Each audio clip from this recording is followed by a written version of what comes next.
Xin chào mọi người.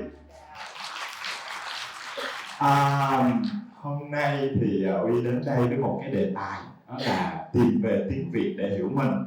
Nhưng mà để kể cái câu chuyện này cho mọi người á, thì Uy sẽ không kể với lại cái tư cách là Uy Lê, diễn viên hài độc thoại bây giờ, mà Uy sẽ kể với một cái tư cách là tôi, cậu bé Uy Lê của ngày xưa 15 năm trước, con của một giáo viên văn, cho nên mình trở thành một học sinh chuyên Anh. Đúng rồi đó mọi người. Hai mẹ con không bao giờ nói chung một thứ tiếng. Người ta nói cái câu là cha làm thầy, con đốt sách, mẹ làm cô, mà con hello là chết rồi. Nhưng mà Uy á lại được một cái danh, đó là học sinh chuyên Anh trường trung học phổ thông chuyên Lê Hồng Phong. Mọi người đừng vỗ tay, đừng vỗ tay, ngại quá luôn á. Thì khi mà mình là học sinh chuyên Anh á, thì nó có một cái cụm từ để diễn tả những học sinh chuyên Anh trong trường Uy như thế này. Người đoán được không? Này là gì mọi người? Lemon. Này là gì mọi người? Question. Tranh hỏi chảnh go go. Đây là cái cách mà hồi xưa Gen Y tụi tôi chơi chữ. Không biết mấy bạn Gen Z có bị sốc không? Thì ngày xưa lúc mà mình học chuyên Anh á, ai cũng nói là chảnh. Mà chảnh cũng đúng mà. Tại sao? Tại vì môn Anh á nó rất là khó, đúng không? Mà ngày xưa thì chúng ta nói về học sinh chuyên Anh á, mình sẽ nói là chìa khóa để mở cánh cửa đi ra thế giới là tiếng Anh. Ai giỏi tiếng Anh là cũng ngầu, cung đó. Cho nên em cũng có một sự câu râu nhất định. Có. Tại vì ngày xưa á, khi mà các bạn nói chuyện với nhau trong lớp á, là nói chuyện là học IELTS nè, TOEFL nè, SAT nè. Nói chuyện với nhau đơn giản, không có chịu lâu lâu mình phải insert một vài cái English vocabulary để cho nó cool á. Và đôi khi mình sẽ không thích nói mọi thứ nó đơn giản. Nếu mà mình nói là tôi muốn đi toilet thì không chịu, mà mình phải nói là tôi muốn bắt đầu hành trình tới cái nơi khơi nguồn cảm hứng, cái nơi giải quyết nỗi buồn, cái căn cơ của cơ quan bài tiết, thì mình mới chịu. Nhưng mà lúc đó với cái danh chảnh chó đó thì Uy ít chơi với ai thì mình chảnh được. Mình hướng nội, biết ở đây có ai là người hướng nội, mình hú lên cái xạo. Hướng nội không bao giờ hú.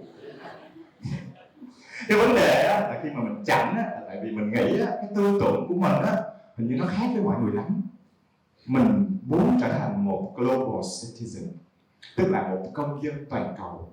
Mình thấy cái tư tưởng của mình rất là quốc tế, mà nhiều khi là bay quốc nội không có hiểu đâu. Mình nói chuyện với mọi người xung quanh đó, mình cứ cảm thấy nó xa xa, và bố mẹ còn không hiểu mình nữa. Cho nên tôi nghĩ là tôi có quyền lemon question đó.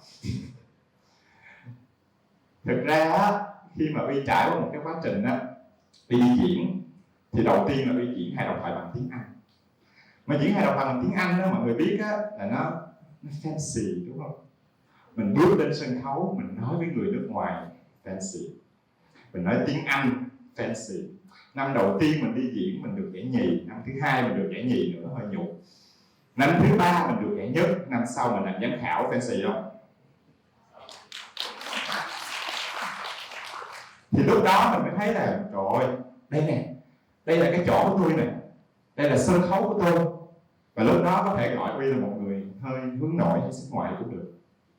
Nhưng mà qua những cái lần đi thi đó mình biết sao không? Có lần mình đi qua một nước 5 ngày, ngày đầu tiên mình thi vòng loại rớt, mà còn 4 ngày nữa mọi người. Không biết ở đó làm gì. Buồn không? Buồn. Nhưng mà mình suy nghĩ là hình như có cái gì đó người ta chưa hiểu mình, có cái vấn đề gì đó thôi, chứ tôi cũng có kỹ năng, tôi cũng giỏi, người ta chưa thấy một cái gì đấy. Cho đến lúc mà đi nói chuyện với các bạn diễn ở trong đó, họ hỏi mình là mình đến từ đâu. Mình nói mình là người Việt Nam, và lập tức các bạn diễn viên ủa hả? Ê, Việt Nam có cái gì hay, có cái gì ngầu, có cái gì vui, kể cho tôi nghe. Có cái gì nó hot không? Có cái câu chuyện đùa nào nó hài hước có thể kể tôi nghe được không? Thì lúc này mình cảm thấy như là một khách du lịch ở trong nhà của mình, a tourist in your own home. Tại vì khi hỏi Việt Nam có gì hả, cái Uy nghĩ là có nón lá, có phở, có áo dài, Tại sao mình lại nghĩ đến những cái thứ quá rập khuôn như vậy?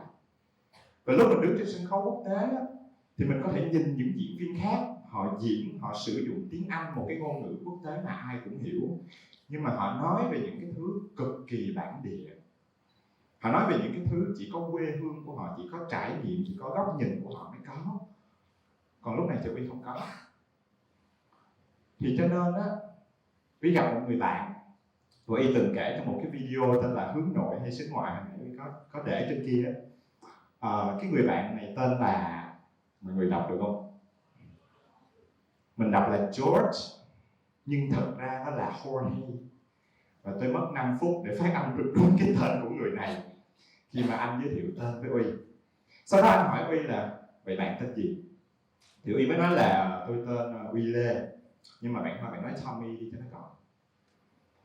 Bạn hỏi mình, why? Khi mà bạn tôn trọng tôi đủ để học nói đúng cái tên của tôi, thì tôi cũng có thể tôn trọng bạn để nói đúng cái tên của bạn. Uy Lê. It's not that difficult. Thì lúc này Uy mới kiểu hình như là khi mình chọn một cái tên như là Tommy để mình nói với người khác á, mình đang rất cố gắng để hòa nhập, để fit in. Nhưng mà có khi nào hòa nhập thì trở thành hòa tan hay không? Có khi nào mình đang quên đi mình là ai, mình ở đâu trong cái xã hội này không? Thì thực ra nếu mà nói về một người có khả năng trở thành một công dân toàn cầu, thì mình đặt một câu hỏi nữa là mình có cần tính bản địa hay không? Tại vì nếu mà mình bước ra ngoài và mình trở thành một người hòa nhập được với cả thế giới, mà mình lại không biết căn cơ của mình ở đâu, mình là ai, mình sẽ nói cái gì, thì như vậy nó có đúng hay không? Thì lúc này Uy mới có một cái quyết định nghe hơi buồn cười, là mình phải đi về mình học tiếng Việt. Khi mà mình học tiếng Việt á, mọi người biết á, cái áp lực của Uy khi mà mới bắt đầu diễn hài độc thoại bằng tiếng Việt, tạo ra nhóm Sài Gòn Tếu á, mọi người sẽ nói là nói bằng tiếng mẹ đẻ thì nhiều khi mình tự tin hơn nói tiếng Anh, đúng không? Không, tại vì khi nói bằng tiếng mẹ đẻ ba mẹ mình hiểu. Khi nói bằng tiếng mẹ đẻ, mình kết nối với rất nhiều người, và nó là một cái áp lực. Tại vì tôi nói cái gì đấy, cái gì là cái thứ hay ho tôi muốn chia sẻ với các bạn, cái gì là cái thứ bổ ích. Cho nên tự nhiên mình đi diễn á, những cái câu đùa đầu tiên của Uy nó rất là ngớ ngẩn.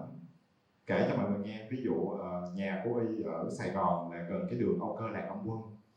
Cái xong mình nghĩ ra một cái câu đùa là tình yêu của ba mình với mẹ mình cũng giống như là tình yêu của Âu Cơ Lạc Long Quân. Tại vì có thể tranh cãi một chút, nhưng mà mẹ luôn biết cách làm cho ba xuống nước, còn ba luôn biết cách làm cho mẹ lên đỉnh. Những câu đùa đó là những cái xuất phát điểm đầu tiên khi mà Uy diễn hài độc thoại bằng tiếng Việt. Nó hay không? Chưa chắc. Nhưng khi mà mình bắt đầu nghĩ về ngôn ngữ của mình, cái thứ mà mình khá là thấy bình thường như từ trước tới giờ, tại vì nó trong cái tiếng nói hàng ngày á, mình chưa bao giờ đặt câu hỏi là nó hay chỗ nào. Và khi mà Uy bắt đầu diễn tiếng Việt á, thì có một cái thách thức là mình có thể làm gì mới, mình có thể làm gì để mọi người ở đây đồng cảm được với những cảm xúc đó, và có những cái gì mới lạ để được nghe. Thì tiếng Việt rất là hay ho. Mọi người có thấy gì không? Mọi người có để ý là đôi khi tiếng Việt mình sẽ có những cái từ đồng âm, ví dụ như là bát trứng, tôi vôi, ai cũng hiểu. Mình sẽ có con ngựa đá, ai cũng hiểu. Mình sẽ có những câu chơi chữ, ví dụ như là đàn ông Huế mà đi tập gym thì mình gọi là trai cố đô. Thường cái này mất 2 phút, mọi người cố lên. Mình sẽ có những cái thủ pháp như là nói lái mà Uy tìm hiểu được là gần như không có ngôn ngữ nào có, tại vì ngôn ngữ tiếng Việt là một ngôn ngữ đơn tiết. Thì mình mới có trái đối nằm trên cối đá, chả có gì, chỉ có già, và một số câu khác mà trong phạm vi TEDx Uy không dám bỏ vô. Mình có những cái bài thơ mà nó sử dụng điệp âm, ví dụ như là mênh mông muôn màu một màu mưa, mỏi mắt miên man mãi mịt mờ. mình sẽ có những câu đối mà nó rất hay. Ví dụ tôi sẽ cho mọi người nghe một cái câu đối là: gia công đào kênh hạt, gian lưng gánh đất cổ cò cò, và võng phượng mắt nhàm loan, sáo rủ khách nằm kêu két két. Một cái câu đối tả cảnh, nhưng mà mọi người sẽ nhìn tất cả những cái tên đều là tên của những loài chim. Ở trên có 5 con chim thì ở dưới cũng có 5 con chim, đó là 2 câu đối. Mình sẽ có những câu sử dụng từ Hán Việt và chữ Hán. Ví dụ như là câu của Hồ Xuân Hương: duyên thiên chưa thấy nhô đầu dọc, phận liễu sao mà nảy nét ngang. Ok, mình nghe mình thấy nó thơ rồi đó, nó hay rồi đó, nhưng ý nghĩa của nó là gì? Đây, khi mà mình nhìn cái chữ Hán, mình sẽ thấy cái chữ thiên là chữ trời. Nếu mà nó nhô cái đầu dọc lên thì nó sẽ biến thành chữ phu là chữ chồng. Mình nhìn thấy chữ liễu, nếu mà mình có thêm một nét ngang thì nó sẽ thành chữ tử là con. Và đây là bài thơ Chưa chồng mà chữa của Hồ Xuân Hương. Mọi người sẽ thấy khi mà Uy đi học tiếng Việt á, bất ngờ dữ lắm. Tại vì ngày xưa giờ mình lên tiếng Anh, mình nghĩ là tiếng Anh nó dữ dội đó, nó khó lắm, từ vựng IELTS nó ghê gớm lắm. Nhưng mà khi mình học tiếng Việt mình hoảng, tại vì nó còn khó hơn và nó có nhiều cái hay. Cho nên Uy đã tạo ra một cái nội dung ở trên mạng gọi là học IELTS nhưng mà nó là tiếng Việt. Tại vì đôi khi á, có những cái từ y và l tờ sờ nó còn khó hơn nữa. Và khi mình phân tích, mình hiểu được cái nguồn của ngôn ngữ của mình sẽ biết được những thứ rất hay. Như chung thủy thì chung là kết thúc, thủy là mở đầu, trước sau như một, chứ không phải là uống chung nước hay cái gì cả. Mình sẽ biết được mâu thuẫn là câu chuyện ngày xưa có một ông bán vũ khí, buổi sáng ông bán cái mâu của ông nhọn lắm, ông nói là ông đi đâu đâm cái gì cũng thuẫn, không có cái thuẫn nào mà đỡ được. Buổi chiều ông nói cái thuẫn của ông chắc lắm, không có cái mâu nào đâm được, mâu thuẫn. Thì khi Uy là một người vừa làm công việc là diễn hài độc thoại và quan tâm tới ngôn ngữ, thì mình ngày xưa sẽ đặt ra một cái vấn đề là tôi muốn diễn hài độc thoại sao mà cho bằng nước ngoài ấy. Tại vì ngày xưa mình nghĩ là trời ơi, cái môn này đến từ Tây thì mình phải làm sao mình bằng cái tiêu chuẩn của người ta. Bây giờ mình phải nghĩ ngược lại, mình nghĩ là làm sao để mình là người Việt, mình làm hài độc thoại tiếng Việt mà nước ngoài họ nhìn vào họ sẽ thấy là ô, cái này có cái gì lạ nha, có cái gì đặc sắc nha. Cho nên chắc là cái thông điệp mà Uy muốn nói với mọi người á là một cái câu uống lưỡi nhớ nguồn. Tại vì Uy biết là tất cả chúng ta sẽ rất quen với tiếng Việt rồi, nhưng mà thật ra khi mình nhìn nó như một người nước ngoài học lại tiếng Việt á, mình sẽ thấy có rất nhiều thứ để học, để nghe, để hiểu. Và chìa khóa để tự tin á, Uy nghĩ á, là biết được nguồn gốc của mình ở đâu. Một cái ngôn ngữ á, nó có thể có rất nhiều từ vay mượn từ nhiều nơi, có thể là có gốc từ Hán, có gốc Khmer, có gốc Pháp, nhưng mà cái sức sống và cái sức phái sinh của nó để nó biến thành những cái thứ rất riêng biệt, nó cũng chính là văn hóa của mình. Vậy thì nếu mình muốn tự tin để đứng trước công chúng, không chỉ là với bạn bè trong nước mà còn bạn bè thế giới, trước khi mình quan tâm tới cái chuyện điểm IELTS của mình bao nhiêu, mình nghĩ là mình nên quan tâm tới chuyện uống lưỡi nhớ nguồn. Một cái điều mà Uy muốn khuyên mọi người làm thử, đó là khi mà bạn Jorge hỏi Uy cái tên của Uy có nghĩa là gì, thì Uy nói là tên của tôi có nghĩa là power, Uy. Và Uy nghĩ ở trong khán đài này cũng có rất nhiều người có những cái tên cực kỳ ý nghĩa. Bài tập của mọi người có thể là mình về nhà, mình thử lên, mình lật từ điển Hán Việt, mình xem coi cái tên của mình có ý nghĩa là gì. Nhiều khi mình có thể sử dụng nó như một cái điểm bắt đầu để mình tìm về với tiếng Việt. Và sau đó mọi người có thể chia sẻ nó với nhiều người hơn. Tại vì biết là chìa khóa mở ra thế giới nó không phải là một cái gì xa xôi, mà có thể là một cái gì đó rất gần gũi.